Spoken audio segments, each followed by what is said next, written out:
It is freezing cold outside.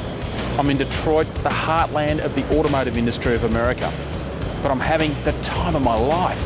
Come on, I'll show you why.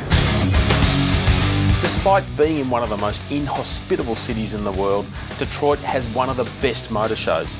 It's renowned for elaborate unveilings and radical concept cars.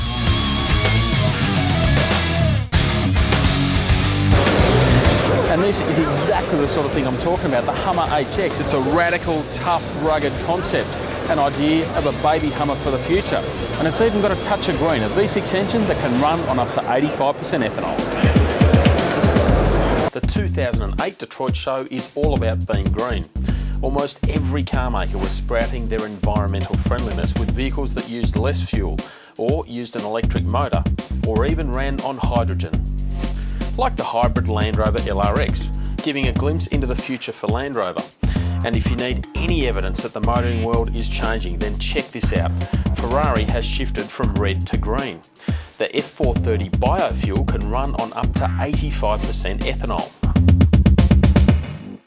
And even the Ford Explorer is tinged with green. Instead of V6 or V8 performance, the Explorer America concept has a 4-cylinder turbo. It's all about not sacrificing performance, but reducing fuel economy, looking after the environment. And the trio of compact concept cars from Chrysler summed up the Detroit show almost perfectly. There's the retro-inspired Chrysler Eco Voyager, the fun Jeep Renegade, and the thoroughly funky Dodge Zeo. Each runs on electric power with other technologies to extend the driving range of the Renegade and the Zeo. Now, concept cars are the lifeblood of any motor show. They're the things that turn heads, attract attention, and hopefully make headlines. Now, this will give you a bit of an idea of just how quickly things move in motor show world. The Nissan GT-R was the standout of the Tokyo Motor Show only a few months ago.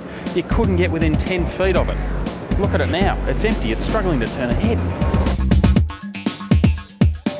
Still, there is absolutely no doubt that the buzzword for Detroit in 2008 is hybrid, hybrid, hybrid. It seems that America's car makers have finally got the message. Of course, Americans still know how to build a big truck like this, the Ford F-150, the best-selling truck in America. It is huge, but even that has a tiny, tiny touch of green. Well, there was the new, huge Dodge Ram, which came complete with 100 Longhorn cattle, some of which were a tad overexcited. But despite the green theme for Detroit in 2008, most car makers were still having a bet each way, like the potent Chevrolet Corvette ZR1, with a monstrous 480 kilowatts from its supercharged V8. Oh, and do you recognise this? It's the Pontiac G8. It's basically a Commodore with a new nose.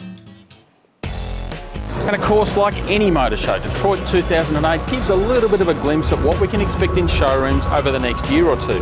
Things like the Volkswagen Passat CC. It's a coupe version of the Volkswagen Passat. Then you've got the Audi R8 V12 TDI. It's a concept for now, but wow, talk about diesel performance.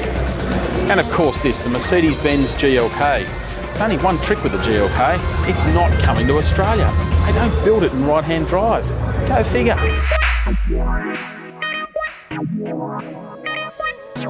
And of course, it just wouldn't be an American motor show without a little bit of bling. Okay, a lot of bling. How cool is this thing, the Chrysler 300C Hollywood? Part convertible, part limousine. Where are those parties? But if you want the ultimate in luxury, it doesn't get much better than this. This is the Maybach long delay. There's more room than I'd ever know what to do with. But you sort of need it to be because it's 1.2 million US dollars worth of car. Now that's about, 3 million Australian dollars. Too much for me. Still, it's all a bit of fun in a very radical sort of a way. The Londelay really sums up the motor show, something way out there, something that you and I are never going to be able to afford. Now the Detroit Motor Show 2008, it's been a lot of fun. It's given us a bit of a glimpse into the future. It's shown that the American car makers are finally getting the message. Their environment does count. But the big test is next year, 2009. Are we going to see some of these concepts put into reality? That'll be when I'm really impressed.